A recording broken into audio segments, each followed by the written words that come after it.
Bienvenidos, bienvenidas a un nuevo episodio del programa de Build the Future. Hoy vamos a hablar sobre el recorrido de diversidad e inclusión en una organización como es ArcelorMittal Acindar.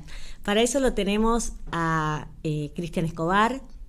Bienvenido, Cristian, muchas gracias por sumarte. Por Voy a presentarte brevemente. Cristian hoy tiene la posición de gerente ejecutivo de Cultura, Talento y Diversidad. Es licenciado en Recursos Humanos, coach ontológico, está haciendo una maestría de negocios en la Universidad de San Andrés.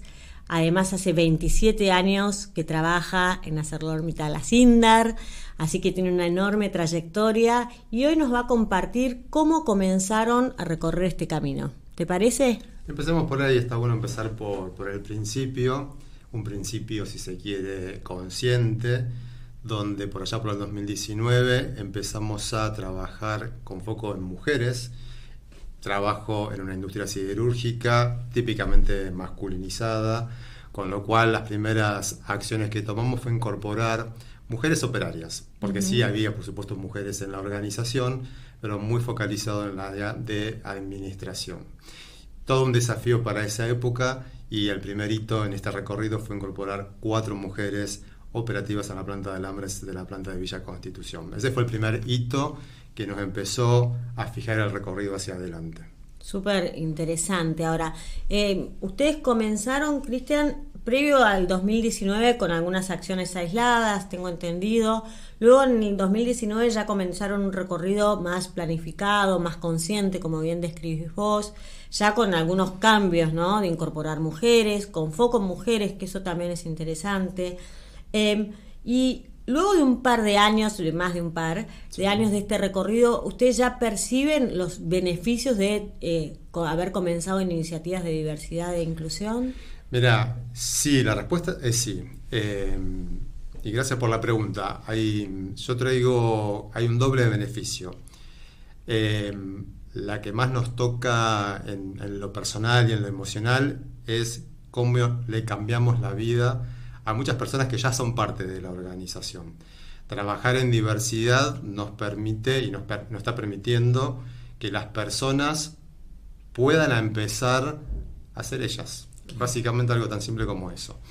Y por otro lado, como negocio, nosotros definimos como parte de nuestra estrategia tener una cultura innovadora, una cultura talentosa, que desafía el status quo, pero para eso necesitas trabajar con gente diferente. Claro. Entonces, cuando me preguntan, o la pregunta que me acabas de hacer respecto de beneficios, es para ser innovador, para ser creativo, lo mínimo que tenés que trabajar es con gente diferente.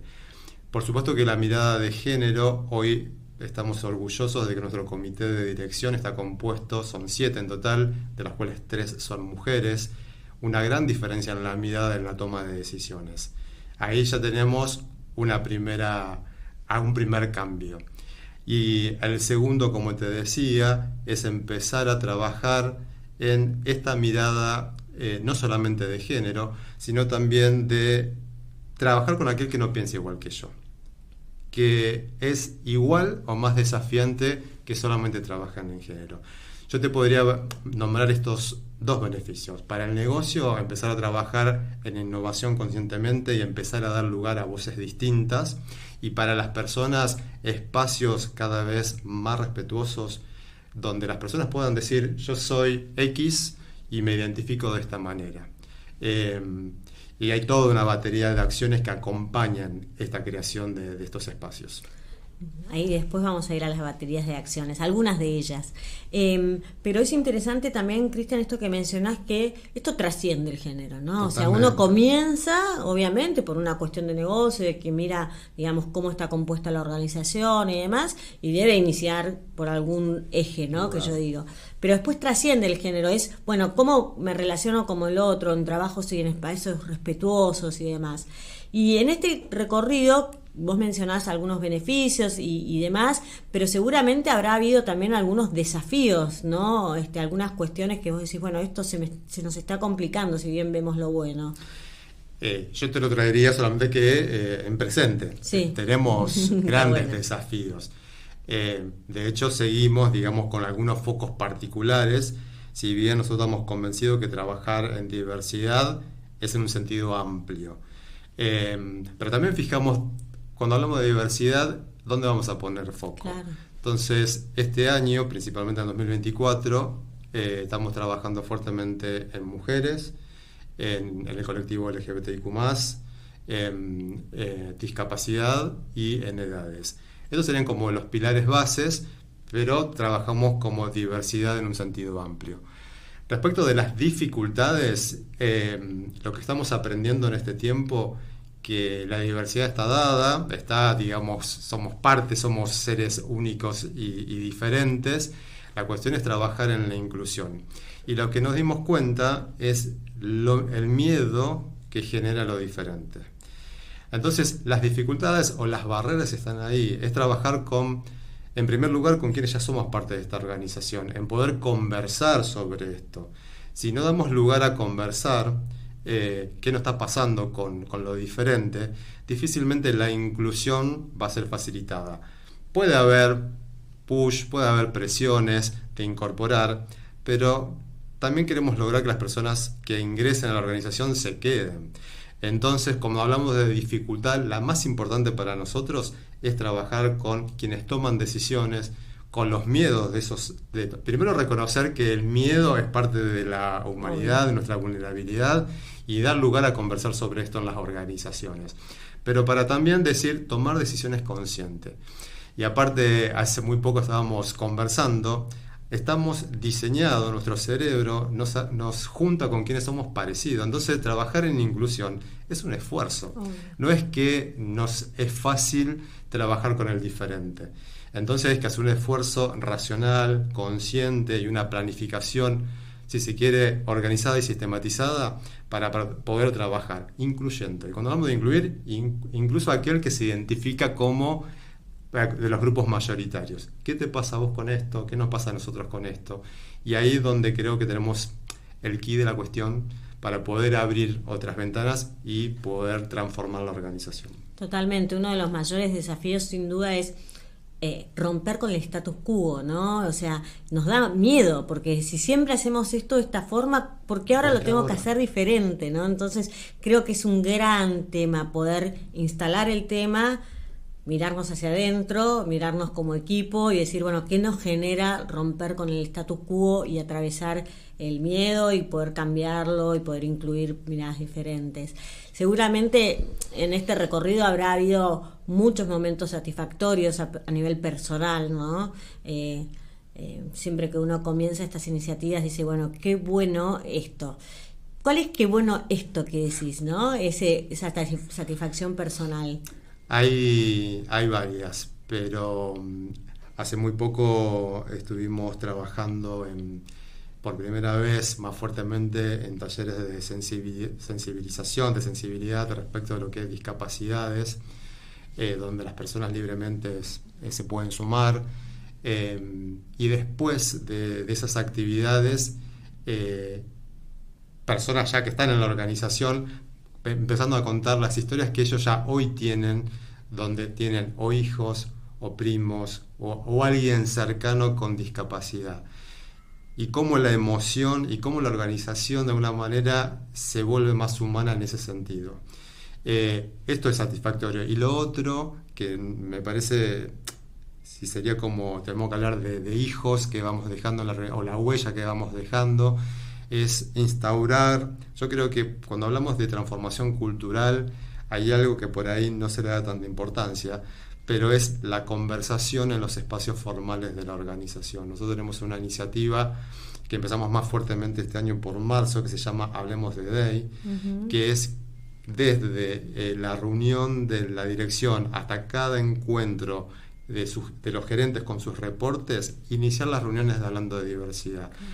Diversidad amplia de nuevo, y empezar a ver cómo los equipos traen casos, se toman el tiempo para ver qué situación, qué experiencia, para hablar de diversidad. A mí eso me enorgullece, son como los primeros cimientos que empezamos a instaurar la temática, y no es algo formal, algo que hay que capacitarse, sino involucrar a todas las personas para que qué me pasa a mí, qué experiencia personal de mi familia, de un vecino o no, o de la vida, y poder traerlo a la organización. Y eso es algo que en lo personal es como una huella que estoy dejando. Súper, súper interesante y muy satisfactorio. En definitiva, esa conexión que uno tiene con el trabajo que hace en el día a día genera que lo hagamos bien, que lo hagamos entusiasmados, que lo hagamos motivados, que podamos realmente dejar esa huella, ¿no? Me parece que vos sabés que a mí me encanta empezar algunas charlas de por qué hablamos de diversidad, ¿no? O sea, no sé, digo, preguntémonos por qué, porque pareciera que es una moda y quiero que trascienda la moda, ¿no? No sé, a alguien le interesa y ¿por qué le interesa? O sea, ¿por qué te interesa? Preguntarte, como recorrer, me parece que es importante, ¿no? Es una linda pregunta y que incluso cuando empezamos a trabajar con estas temáticas, la mayoría es, pero ¿ahora vamos a incorporar mujeres porque son mujeres? Claro. ¿O vamos a incorporar discapacitados porque son discapacitados? Y en realidad no es eso. Nosotros, si miramos la sociedad y miramos cómo estamos representados en la organización, ¿nuestra organización representa a la sociedad? Número 1. Número 2, no demos por sentado que todas las personas que trabajamos en la organización pertenecemos a determinadas clases sociales, que tenemos cierta orientación sexual o que nos identificamos con cierto género. Eso, digamos, si se quiere, desde lo humano. Pero por otro lado, hay un beneficio organizacional. Y por ahí suena repetitivo. Pero si vos realmente querés estar pensando en tu cliente, cada negocio, por supuesto que tiene un fin y tiene alguien que generar negocios. Y hay un cliente que le compra. Ahora, este cliente, cuanto más diversidad tiene de este lado para ser mirado, atendido, escuchado, más diversidad de soluciones va a tener. Nosotros tenemos un propósito para mí muy potente, que es haceros más inteligentes para las personas y el planeta. Y esto de haceros más inteligentes, la inteligencia parte de quienes componemos la organización. Y cuanto más diverso, mayor inteligencia. Claro. Hacemos un ejercicio muy lindo, una dinámica, que es completar un dibujo en los equipos, y ahí nos mostramos cuán parecidos son esos dibujos. Cuanta mayor diversidad en completar ese dibujo, de alguna manera te estoy diciendo qué tan diverso es tu equipo. Y vinculamos la cantidad de dibujos distintos a la cantidad de ideas que podríamos tener ante un mismo problema. Entonces, creo que cuando hablamos de la diversidad y por qué los negocios están mirando esto, hay un fin también de negocio. Y tiene que haber si se quiere, una asociación con la rentabilidad de la empresa. Lo hay. Los negocios tienen un fin económico también. Lo positivo de esto es que podemos trabajar en doble mirada: el impacto en las personas y el impacto, por supuesto, en el negocio.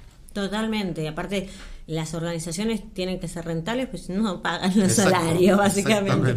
Pero, y más allá, y está buenísimo que lo traes de este modo, yo siempre digo, y me encanta comenzar las charlas a veces de esto, porque no importa cuál es el motivo que a vos te une con esta temática, que sea diferente al mío, diferente a la organización, no hay uno bien y uno mal. No. Lo importante es que nosotros seamos conscientes de ese motivo por el cual yo creo que debemos trabajar en esta iniciativa, o quiero ser parte de esta iniciativa. Entonces, yo puede ser, mira, es una iniciativa de personas con discapacidad, bueno, porque tengo un familiar, porque tengo un amigo, porque tengo, no necesariamente yo tengo una determinada discapacidad, pero tengo a alguien que conozco, entonces me interesa conectarme con eso, o porque creo que es justo, porque creo que ayuda, no sé, pero creo que es importante ese planteo, ¿no?, de entendernos. Totalmente. Y hay algo que te quiero agregar, mientras vos estabas conversando esto, también somos demandados por la sociedad. Claro. Nosotros hoy, cuando vamos al mercado a buscar talento, hay una demanda, no pregunta solamente qué hace la empresa, y creo que es una pregunta que aparece en cuarto o quinto lugar. Las preguntas que aparecen es: ¿qué acciones de sustentabilidad está haciendo la empresa? ¿Cuál es su relación con el medio ambiente? ¿Cómo tratamos la diversidad en la empresa? Y estamos hablando de un público, si se quiere, más joven, millennials, centennials, pero también hoy es algo que trasciende también las generaciones. Entonces también es la propuesta de valor a las personas tiene que estar incluido también con diversidad. Absolutamente, sí, totalmente de acuerdo con vos. Yo he ido a entrevistas en las cuales he preguntado los valores de esta compañía, sin perjuicio de que yo los puedo mirar ¿no? en la página web, pero al entrevistador, bueno, ¿cuáles son los valores? Yo quería saber qué tan claros los tenía, porque a veces los tienen ahí y no los tienen tan claros, ¿no es cierto? Total. Pero es importante, o sea, los valores. Si vos me decís, o sea, los valores de una organización te dicen cómo trabaja esa organización. Totalmente. ¿No? Entonces creo que tiene que ver con eso. Y vos también comentabas que hay, bueno, varias herramientas, varias iniciativas que se pueden utilizar. ¿Cuáles son algunas que vos sugerirías a quienes están comenzando este camino o a quienes están recorriéndolo hace un tiempo? Aquellas que vos decís, mira, esto no podés dejar de mirar. Lo más importante es el sponsoreo. Ajá. Sin voluntad política puede haber buenas voluntades, buenas intenciones, pero creo que el impacto no va a quedar en un ámbito muy acotado. Número 2, la generación de políticas y procedimientos donde fijan las reglas, donde todas las personas que estamos en esa organización nos guían cómo comportarnos. Algo que para nosotros fue diferencial y para que las personas puedan empezar a sentirse como más, esa es la palabra, libres, fue nuestro protocolo, protocolo contra la violencia. Fue algo que no teníamos hasta ese momento. Y esto ahora hace 2021-2022. Sí, siempre tuvimos políticas de diversidad, políticas de inclusión, derechos humanos, no discriminación, pero un procedimiento o un protocolo de cómo actuar en caso de es un antes y un después. Un dato para compartirte: antes de ese protocolo nosotros ya teníamos canales de denuncias, eran ceros. Claro. Eran cero. A partir de ese momento es una doble cuestión. Por un lado tenés un protocolo, tenés canales, empiezan a aparecer consultas y denuncias y una responsabilidad de dar respuesta. Eso sí, si generan un canal de denuncia, el dar respuesta rápidamente es muy importante. Y sí distinguimos también internamente, y me detengo acá porque al final de cuentas lo que estamos generando son espacios de respeto. Espacios de respeto para aquel que no piensa igual que yo, que no es igual que yo, que no siente igual que yo. Pero si tenemos un canal de denuncia donde le decimos a las personas, si tenés algún problema de acoso, de violencia o querés hacer una consulta, la respuesta tiene que ser casi inmediata. Obviamente que hay complejidades y algunas cuestiones requieren investigación. Y si después, en el caso de alguna denuncia de acoso, se confirma, también ser consecuente y tomar decisiones que estén a la altura de lo que se quiere lograr en la organización. Y a medida que vamos transitando los recorridos, por supuesto, es el involucramiento de las personas. Ya después de 5 años trabajando en esto, hoy, este año en particular, también nosotros estamos generando comunidades de diversidad, con los tópicos o los frentes que te mencioné al principio. Tenemos más de 70 personas que están cada una organizadas en mujeres, LGBTIQ+, en edades, en discapacidad, pensando qué acciones que las mismas comunidades puedan generar y que puedan impactar. También esto de generar acciones que no todo se ha dado por la organización, sino que nosotros de nuestro metro cuadrado podemos también generar. Y eso también hace un diferencial y un involucramiento de las personas que también es parte de este, si se quiere, recorrido. Además de políticas, procedimientos, protocolo, involucramiento de las personas, es cuáles son los beneficios, cuál es la parte de, si se quiere, de propuesta de valor para las personas que se quieran sumar a trabajar con nosotros. Hemos avanzado fuertemente en lo que son, si se quiere, para mujeres, en lo que es todo lo que son licencias en cuanto a la maternidad. También empezar a equiparar lo que son las licencias de cuidado, que no es lo mismo, o sea, empezar a equiparar también lo que es mujeres y varones. Y este año ya tenemos planificado para el segundo, ahora para julio-agosto, empezar a trabajar en licencias de transición de género, para que la compañía también esté en esos momentos de aquellas personas que deciden, cuya identidad quiere ser modificada. Entonces tenemos como, creo que te nombré varias, sí, políticas, procedimientos, protocolos, involucramiento de las personas y también acompañamiento de la organización en los momentos, si se quiere de alguna manera, claves de las personas. Sí, sumamente. Y también hablaste de sponsoreo, de este famoso apoyo también del liderazgo, ¿no? Como para realmente tener espalda, como yo digo. Sí. Y hablaste también de grupos de afinidad, ¿no? De ERG o comunidades, Sí. donde se nutren muchísimo estas iniciativas, por dónde comenzar, súper importante. Ahí hago un pequeño paréntesis. Vos comentaste, que creo sumamente importante, de dar respuesta, ¿no? De la importancia de dar respuesta ante un protocolo y cuando alguien se acerca y hace una consulta o hace una denuncia que requiere una investigación. Y por ahí yo quiero reafirmar que mi entendimiento es correcto. Cuando referimos a dar respuesta, no necesariamente es a dar respuesta al resultado, sino a hacer, ¿no? Hacer, a investigar, a tomarlo en serio, a tener consecuencias, o sea, solamente... Es eso, cuando digo dar respuesta es, primero, recibimos a veces son anónimas, no sabemos, Claro. pero es un canal, incluso para preservar la confidencialidad. Las denuncias van a Brasil y en función del tipo de denuncias son distribuidos a determinadas áreas. Nosotros tenemos distribuida la respuesta con el área de legales y compliance y el área de recursos humanos, dependiendo de qué tipo de consulta o denuncia es, pero sí responder en ese mismo canal que la consulta fue recibida, y después depende de qué tipo es. Y cuando digo dar respuesta, es que quien denuncie tenga una respuesta. No significa que todo tenga que ver con algo positivo o negativo, simplemente te estamos escuchando y estamos resolviéndolo, ¿no? Exacto, y estamos haciendo y lo tomamos serio, ¿no? Exactamente. Está bueno. Ya para ir terminando, antes de finalizar, te quería hacer una pregunta. Como sociedad creo que todavía nos falta incluir a estas minorías subrepresentadas a las que hicimos referencias, ¿no? No tenemos aún una verdadera inclusión. Lo ves en la calle, lo ves en el trabajo, en el mundo laboral, en los espacios comunes, libres, ¿no? Que compartimos, los espacios públicos. ¿Vos crees que todas estas iniciativas en las que trabajan las organizaciones privadas, en algunos casos, colaboran a tener una sociedad más justa, más diversa y más equitativa? Yo estoy convencido de eso, pero también sé que es parte de una transformación de cultura y estos procesos son largos, de largo plazo. O sea, mi respuesta es sí, pero tienen que ser, de nuevo, esponsoreado por el número uno, tiene que haber una planificación, tiene que haber acompañamiento, y como toda transformación puede haber retrocesos y también avances. Lo que no se puede, o a mi forma de ver, es abandonarlo en el camino. Lo que para mí no hay vuelta atrás es, si una organización decide trabajar en diversidad, no hay vuelta atrás, no, porque ya estás involucrando.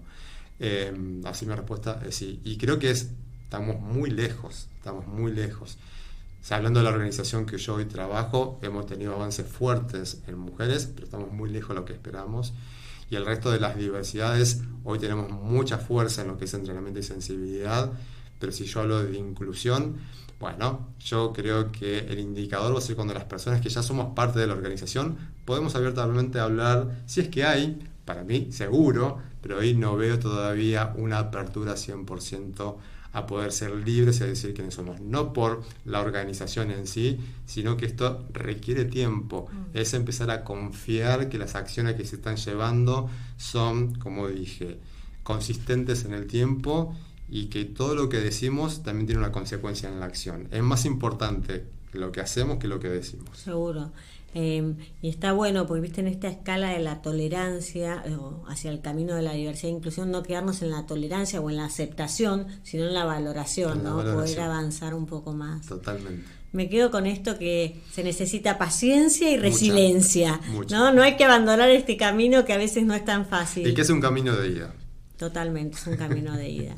Bueno, Cristian, un placer. Muchas gracias por sumarte. Te agradezco un montón. Y felicitaciones también por todas las iniciativas que están tomando. Muchas gracias.